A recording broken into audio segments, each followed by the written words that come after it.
Hermanos amados, muy buenas noches. Que el Señor les bendiga.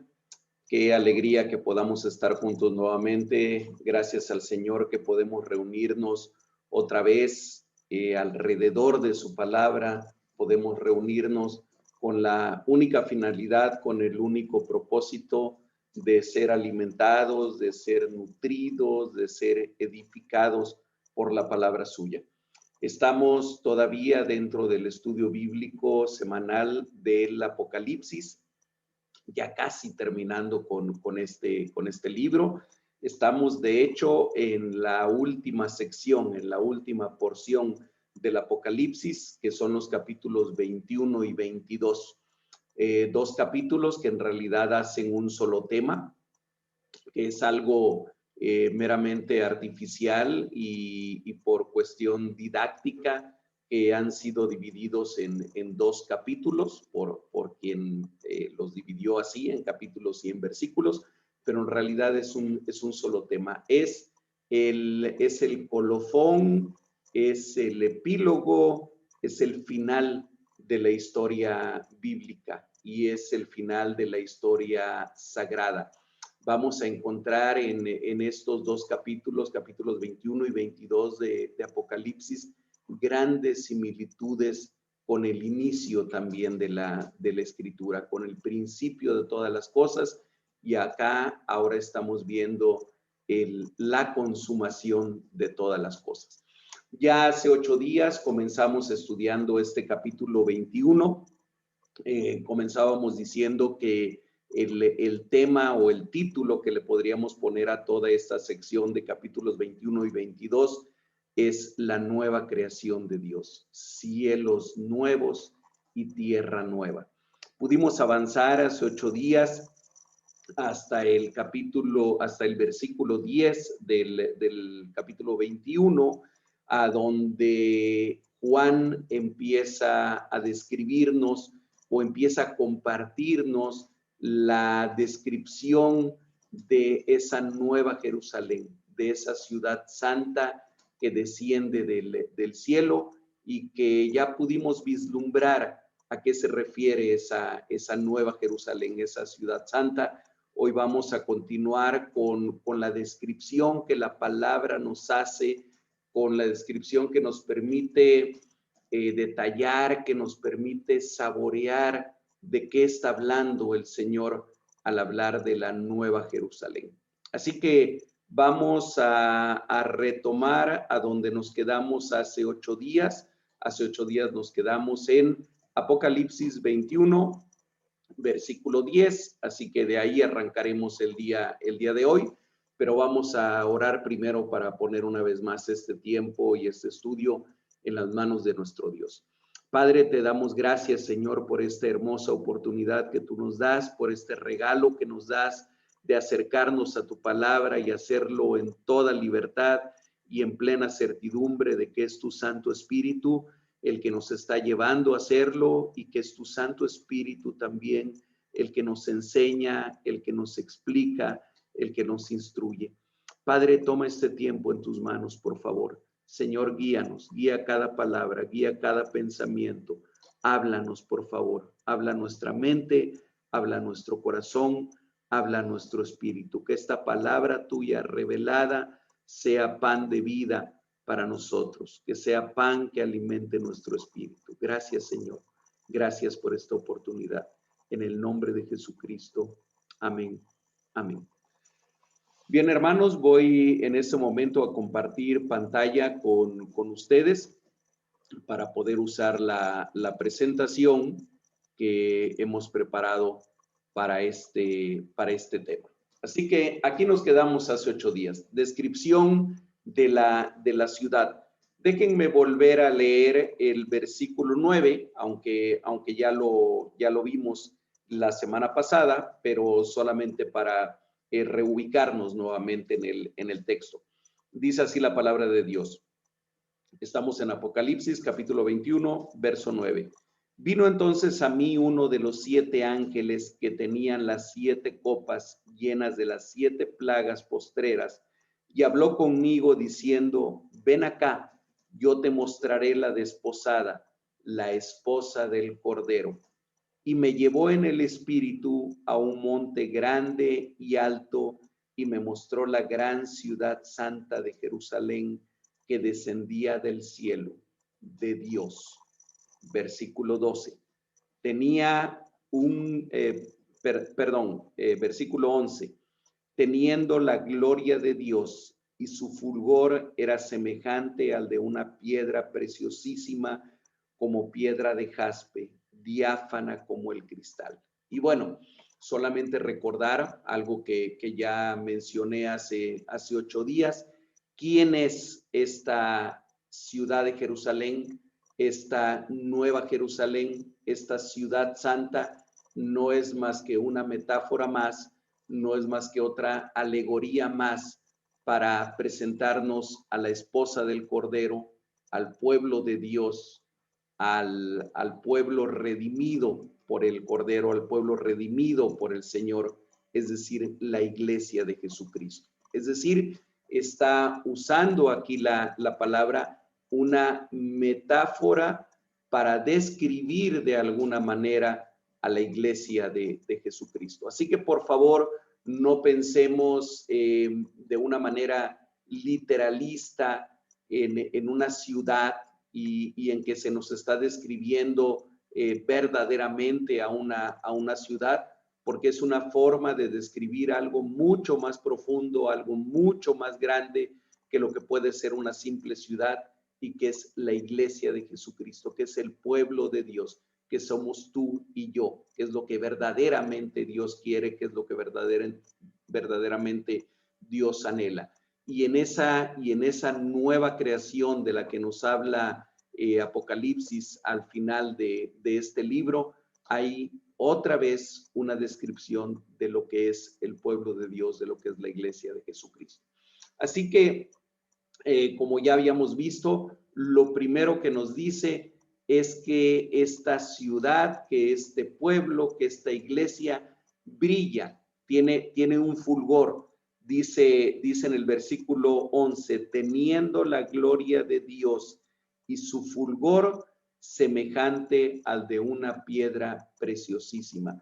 Tú y yo, como creyentes en Jesucristo, tú y yo, como parte de la iglesia de Jesús, hemos sido llamados a ser luz del mundo. Hemos sido llamados a ser sal de la tierra, a ser luz del mundo, a alumbrar, a brillar, a hacer que las tinieblas se disipen y se vayan, a hacer que las tinieblas desaparezcan por el fulgor de la luz de Cristo. El Señor Jesucristo ya lo decía: ustedes son la luz del mundo, y una luz no se esconde debajo de un almud, sino que se pone en lo más alto para que alumbre a toda la casa, para que alumbre a todos los que la vean. Una ciudad no puede esconderse, sino que es puesta en lo alto de un monte para que brille, para que alumbre. Aquí vemos esa misma característica del pueblo de Dios.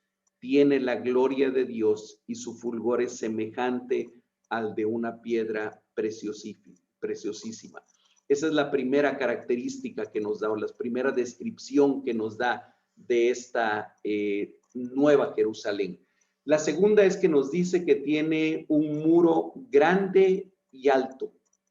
Y a ver, a lo mejor nosotros ya no estamos tan acostumbrados en nuestra época a que las ciudades sean amuralladas, pero en el siglo I, que es cuando fue escrito este libro de Apocalipsis, los muros que tenían las ciudades eran vitales, eran importantísimos. Una ciudad que no estuviera amurallada era una ciudad vulnerable, era una ciudad que podía ser atacada fácilmente y cuyos ciudadanos, cuyos habitantes no estaban seguros si no estaban adentro de ese muro. Por lo tanto, la metáfora de un muro grande y alto es algo que da seguridad, que da una protección, que, como vamos a ir viendo ahora en la descripción, es una protección completa y absoluta. Pero aquí nos dice en el versículo 12, tenía un muro grande y alto. Y vamos a ir viendo, porque esto está distribuido en varios de los versículos. Yo lo he resumido de alguna manera en esta diapositiva. algunas de las características de ese muro grande y alto. Y nos dice, y miren, yo he subrayado ahí unos números que ustedes ya los están viendo en negritas y subrayado, que qué casualidad, es otra vez el número 12. Dice que este muro grande y alto tiene 12 puertas con 12 ángeles y los nombres de las 12 tribus, dice en el versículo 12, los nombres de las 12 tribus en cada una de esas 12 puertas, y que en realidad eran 12 perlas, pues que estaban hechas por perlas, nos va a decir más adelante en el versículo 21, y que tenía 3 puertas hacia cada uno de los 4 puntos cardinales, hacia el norte, el sur, el este y el oeste, o el oriente y el occidente. Esto ¿cómo lo debemos interpretar o qué nos está diciendo? Bueno, nuevamente el número 12 nos recuerda simple y sencillamente el pueblo de Dios. Dios ha identificado a su pueblo de alguna manera en el Antiguo Testamento, en el pueblo de Israel con las 12 tribus, y en el Nuevo Testamento en la iglesia que fue fundada por el Señor Jesucristo con los 12 apóstoles. Entonces, el número 12 una y otra vez nos va a recordar, esto es el pueblo de Dios, esto es la iglesia de Jesucristo, este es el pueblo redimido por el Señor. Por eso nos habla no casualmente, sino intencionalmente de 12 puertas. 12 puertas en las cuales había 12 ángeles, 12 mensajeros, y que tenían escrito en cada una de ellas los nombres de las 12 tribus.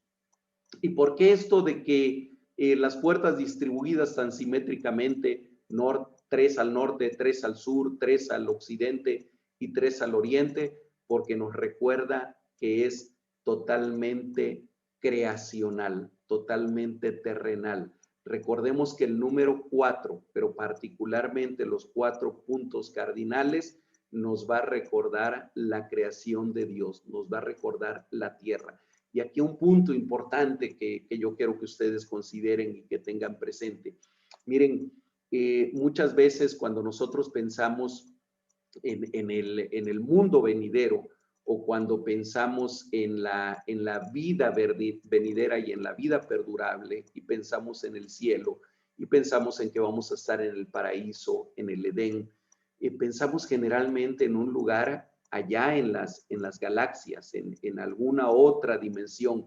Sin embargo, vamos a encontrar a través de toda la escritura que lo que Dios tiene preparado para nosotros, preparado de una manera definitiva para su pueblo, es algo que estará ubicado aquí en la tierra, en esta misma tierra.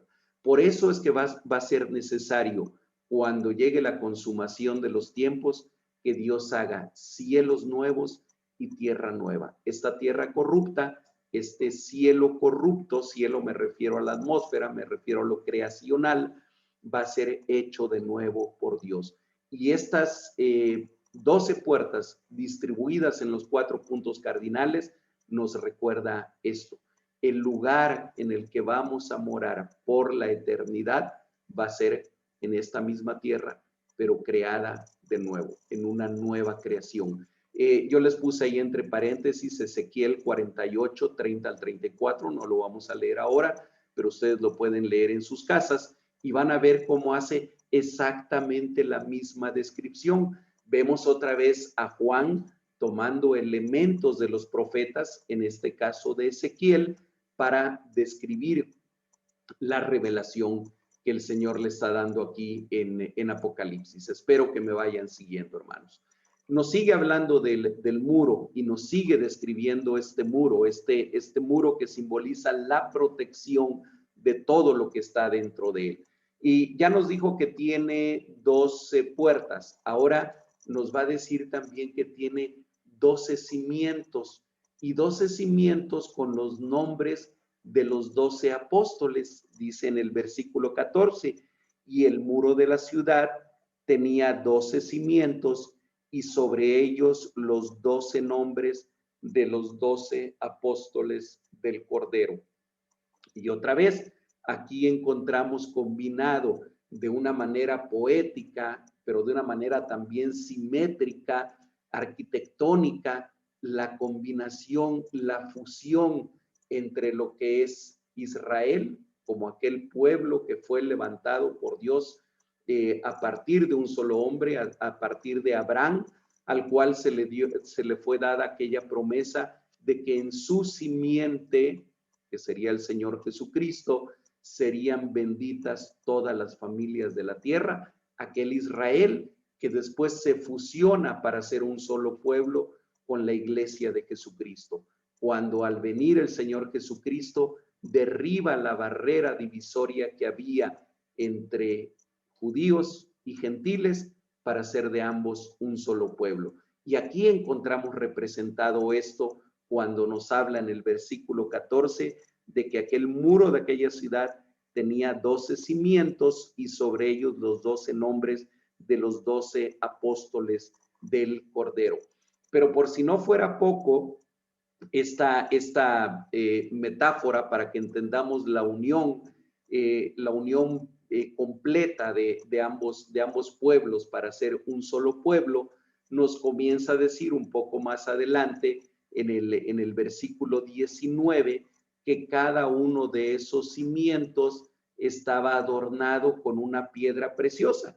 Y comienza a decirnos a partir del versículo 19, y los cimientos del muro de la ciudad estaban adornados con toda piedra preciosa. Y empieza a mencionarlos. El primero, el segundo, el tercero, el cuarto. Dice que era jaspe, zafiro, ágata, esmeralda, ónice, cornalina, crisólito, berilo, topacio, crisopraso, jacinto y amatista.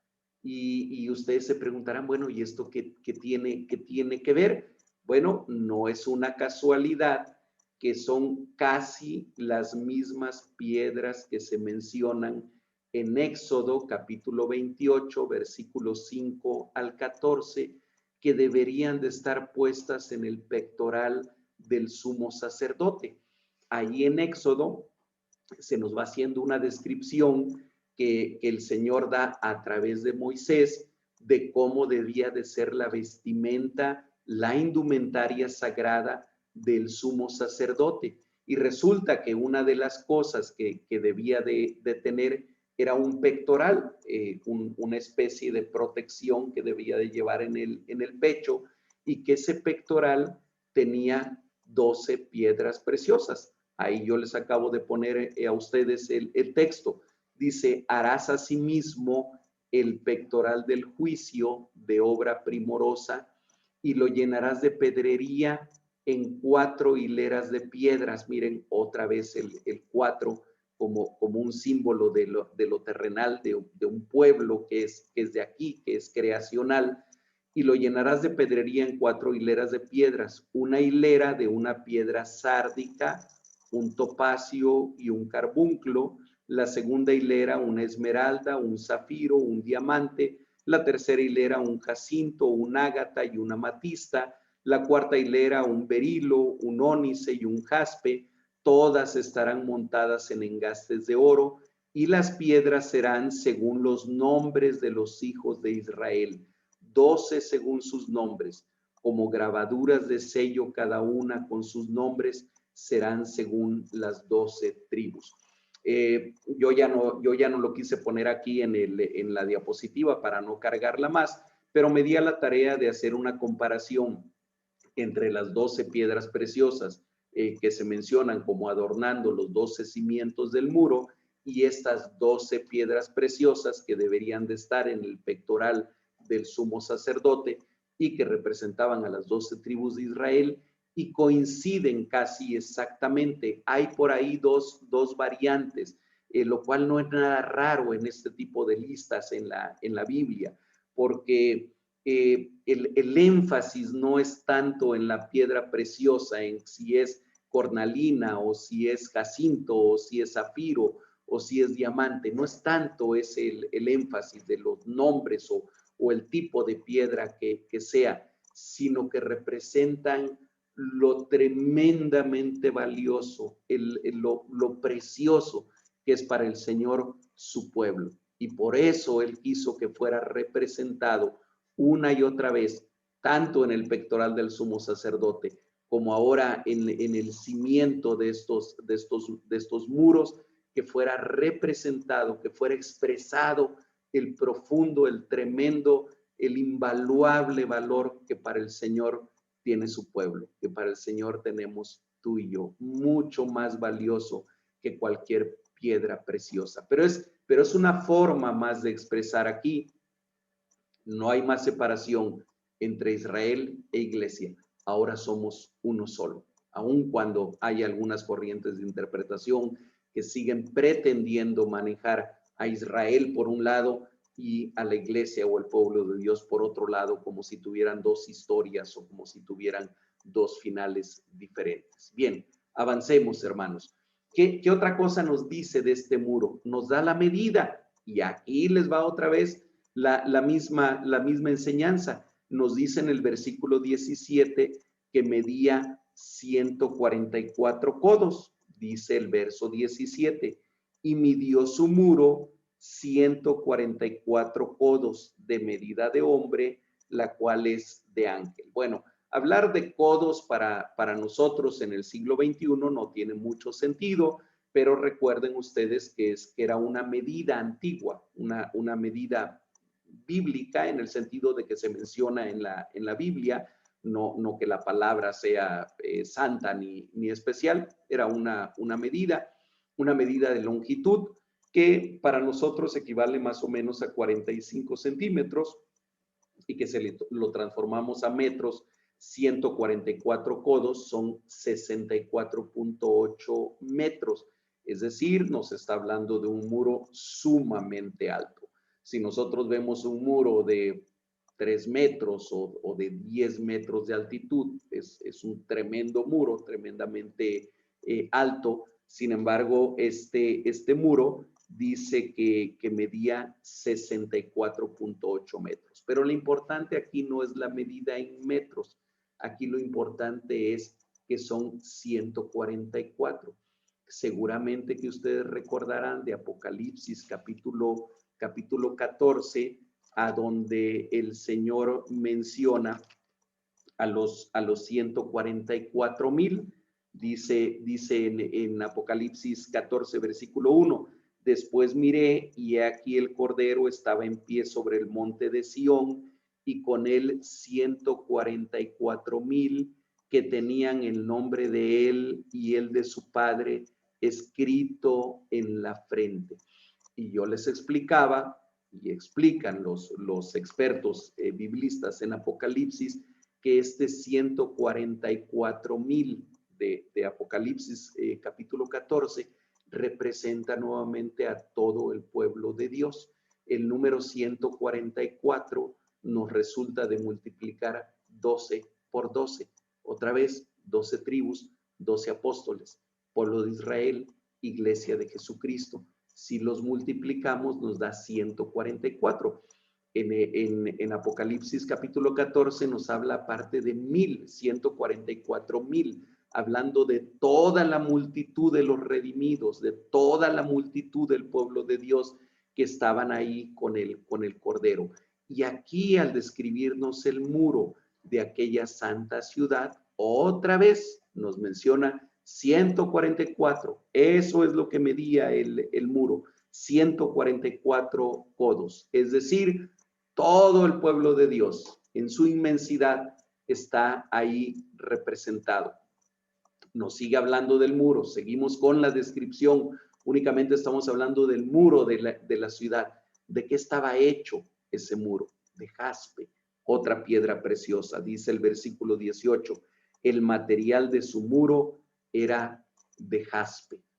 Y bien, hasta ahí la descripción del muro. Empieza después a describirnos la ciudad. Dice que la ciudad tenía forma de cubo y de cubo otra vez como una expresión geométrica de perfección. de lo completo, de lo que está terminado, de lo que ya no tiene más que agregarle.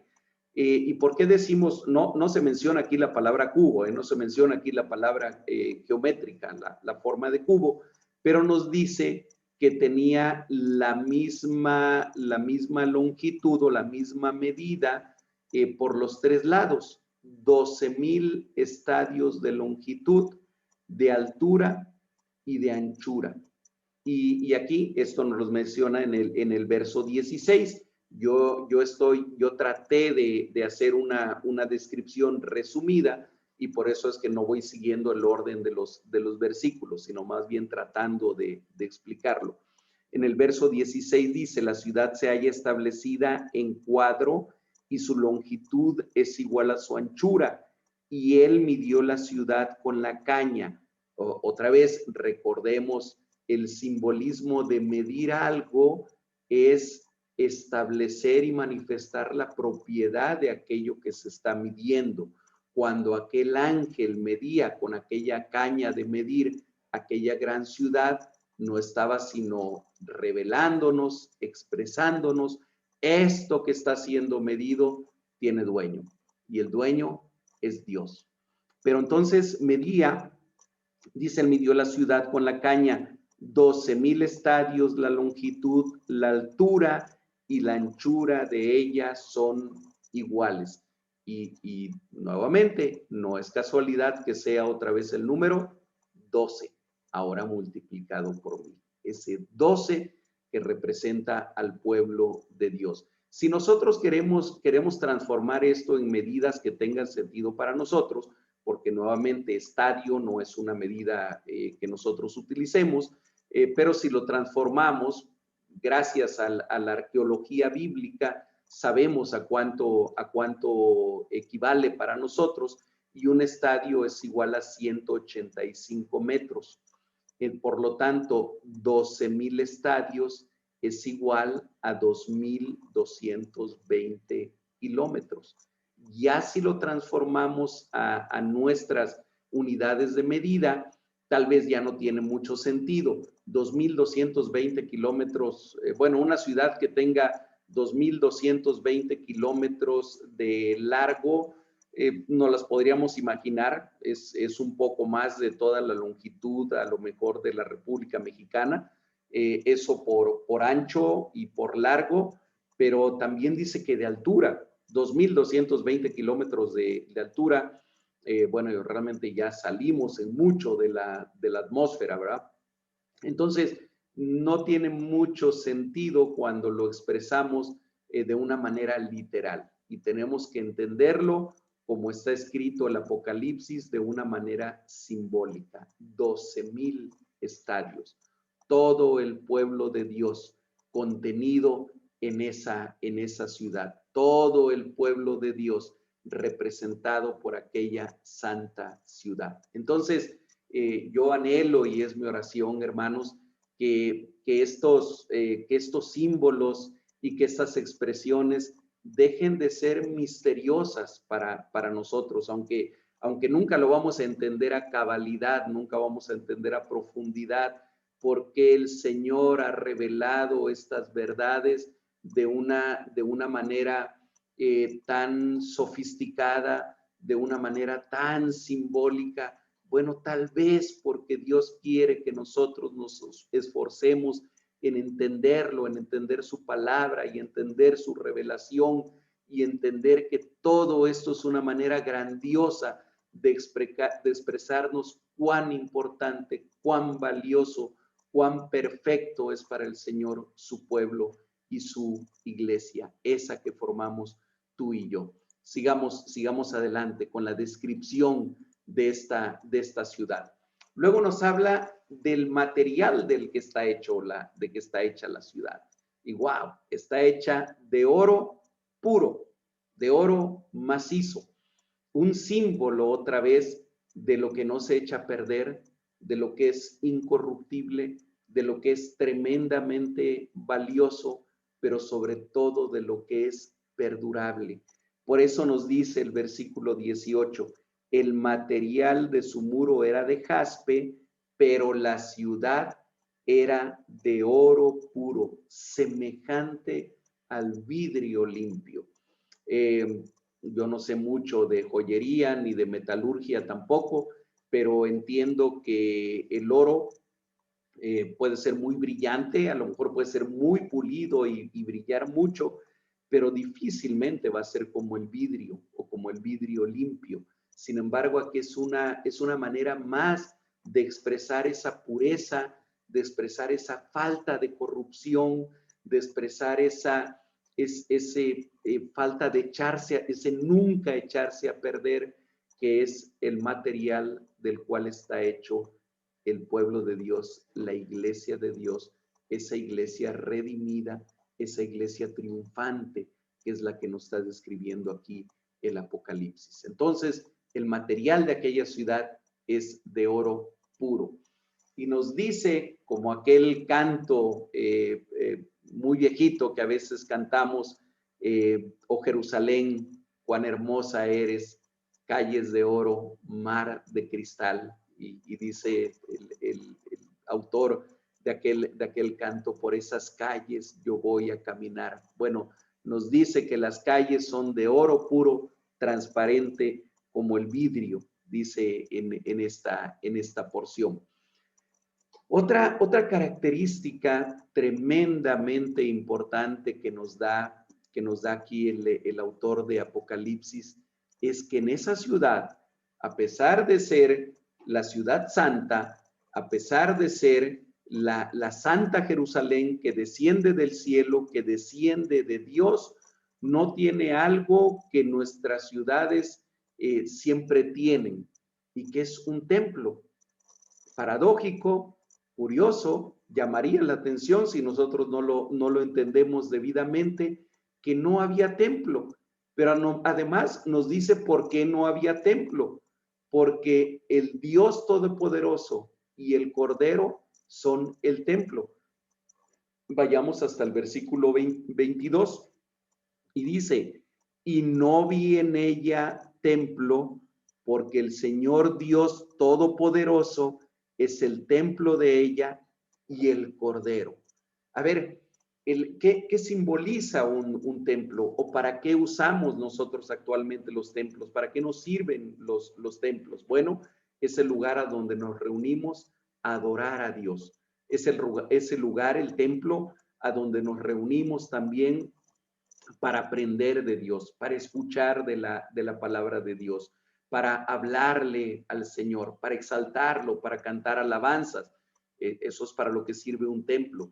También nos enseña la palabra que nosotros mismos, que nuestro cuerpo es templo de Dios y que Él habita en nosotros. Pero ahora resulta que en aquella nueva creación, en aquellos nuevos cielos y nueva tierra, la misma presencia de Dios estará permanentemente con nosotros. Por lo tanto, no es necesario ningún templo a donde vayamos a buscar a Dios, a donde vayamos a adorar a Dios, a donde vayamos a escuchar a Dios, porque el mismo Señor estará ahí en medio de nosotros de una manera permanente y de una manera completa. Entonces, por esa razón, aquella ciudad no tenía necesidad de templo. Seguimos con la descripción y ya casi vamos terminando, hermanos. Dice también que aquella ciudad no tiene sol ni tiene luna. ¿Y por qué? Porque la gloria de Dios la ilumina y el Cordero es su lumbrera. ¿Se acuerdan ustedes de Apocalipsis, del libro de Génesis, cuando nos dice de la lumbrera que alumbra de día y la lumbrera que alumbra de noche, hablando del sol y de la luna como lumbreras que sirven para iluminar? Aquí en el versículo 23 dice, después de decirnos que no había templo en ella, nos dice en el 23, la ciudad no tiene necesidad de sol ni de luna que brillen en ella, porque la gloria de Dios la ilumina y el Cordero es su lumbrera. Otra vez no habrá oscuridad, no habrá tinieblas. En ese sentido también metafórico, figurado, de lo que significan las tinieblas como la ausencia de Dios, de lo que significa la oscuridad como la ignorancia de lo que es Dios. En esta ciudad no habrá necesidad de sol, no habrá necesidad de luna, porque simplemente la gloria de Dios y el mismo Cordero, la misma gloria de Jesucristo nos iluminarán permanentemente. Y otra vez, la revelación de Apocalipsis echa mano para apoyarse de la revelación que fue dada en el Antiguo Testamento. En esta ocasión vamos a Isaías capítulo 60, versículos 19 y 21, y tal parece que Juan de Patmos se hubiera copiado un poquito de Isaías, y no es ninguna casualidad, porque el mismo espíritu que inspiró a Isaías fue el mismo espíritu que inspiró a Juan de Patmos para escribir esta revelación. Dice Isaías 60, 19 al 21, de una manera poética también: el sol nunca más te servirá de luz para el día, ni el resplandor de la luna te alumbrará, sino que Jehová te será por luz perpetua y el Dios tuyo por tu gloria. Uno ahí debe decir aleluya, gloria a Dios. Esa es la promesa del Señor para su nueva creación, para la nueva Jerusalén, para la iglesia, para el pueblo de Dios, una vez redimido en su totalidad. Versículo 20, no se pondrá jamás tu sol, ni menguará tu luna, porque Jehová te será por luz perpetua y los días de tu luto serán acabados. Versículo 21, y tu pueblo, todos ellos serán justos, para siempre heredarán ¿qué? La tierra, para siempre heredarán la tierra, renuevos de mi plantío, obra de mis manos para glorificarme. Vean qué hermosura lo que dice Isaías capítulo 60. Es verdaderamente una poesía en la cual se está describiendo la nueva creación de Dios hacia la cual nosotros caminamos. Hermanos, quiero hacer aquí un énfasis que es importante. Nosotros, aunque vivimos en esta tierra, aunque vivimos en este mundo, no somos de este mundo, no somos de aquí. Estamos aquí de paso. No nos acostumbremos demasiado a lo que tenemos, a lo que nos rodea aquí en este mundo, a lo material que nos está rodeando, porque esta no es nuestra casa, este no es nuestro hogar, esto es algo de paso. Escuchaba hace poquito a un pastor muy conocido haciendo una parábola, una alegoría también en relación a esto que acabo de decir, y decía, bueno, cuando uno va, por ejemplo, cuando estás en una estación de autobuses o en un aeropuerto y entras al baño para usarlo, dice, nunca se nos ocurre a nosotros comenzar a adornar ese baño, ¿verdad? No llevamos una macetita y la ponemos por ahí en un lugar, o un cuadrito y lo colgamos por ahí. ¿Por qué? Porque nada más estamos ahí por necesidad y vamos a estar un ratito nada más y nos vamos a salir. No es nuestro destino, no es nuestro lugar.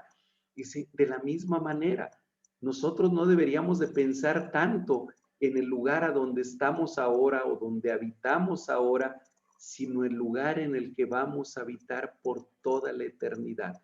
Y aquí Apocalipsis 21 y 22 nos está describiendo de una manera gloriosa pero de una manera limitada también, todo lo bello, todo lo hermoso, todo lo incomprensible a lo mejor que será ese lugar en el cual vamos a habitar por toda la eternidad. Sigamos adelante. Dice en el versículo 25 que no habrá noche, para que nos quede más claro el por qué no habrá necesidad de sol ni de luna. Dice, no habrá noche. Versículo 25, sus puertas nunca serán cerradas de día, pues allí no habrá noche. En las ciudades que eran amuralladas y que tenían puertas, les decía yo, la razón, el sentido, la razón de ser de los muros de la ciudad eran la protección. Alguien para estar protegido necesitaba estar adentro de los muros, adentro de la ciudad. Y como la noche es peligrosa, la noche es oscura, la noche es cuando pueden llegar los asaltantes, cuando pueden llegar los enemigos, entonces las puertas de la ciudad siempre eran cerradas en cuanto caía la tarde, en cuanto caía la noche. Y entonces los atalayas, los vigías, los guardias tenían que subir a las torres para estar vigilando la ciudad. Pero resulta que en esta nueva ciudad, en esta nueva Jerusalén, en esta ciudad santa, no habrá noche, no habrá oscuridad, no habrá peligro, no habrá maldad, y por eso es que sus puertas no necesitan ser cerradas, porque no habrá noche, porque no habrá oscuridad, porque no habrá amenaza, porque no habrá peligro tampoco. Eso es lo que nos dice el versículo 25. ¿Y saben por qué no habrá nada de eso? Porque no entrará cosa inmunda, ni abominación, ni mentira.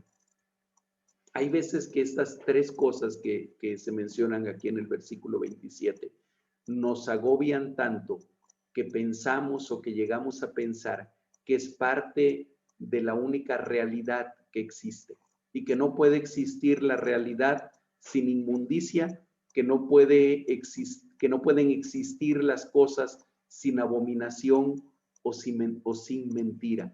Sin embargo, todo lo que es maldad, todo lo que es inmundo, todo lo que es abominable y todo lo que es mentira es algo pasajero y es algo que está destinado a desaparecer.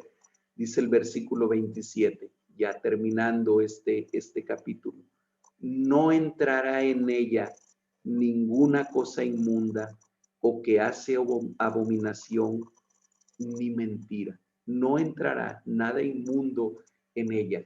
En este lugar, en esa santa Sión, en esa santa Jerusalén, que ya dijimos es el pueblo de Dios, es la reunión de todos los santos, es la reunión de todos los redimidos, en el lugar que Dios ha preparado para que habitemos en él, no habrá maldad, no habrá llanto, no habrá lágrima, el pecado ya no existirá más, la maldad y la muerte habrán sido ya eliminadas. Fíjense que el Señor Jesucristo en el Evangelio de Juan, en el capítulo 14, está hablando con sus discípulos y les dice, a ellos ya les estaba hablando de esto que Juan de Patmos nos está describiendo. Vayamos al Evangelio de Juan, otro escrito, por cierto, del mismo autor de Juan, capítulo 14, verso 1.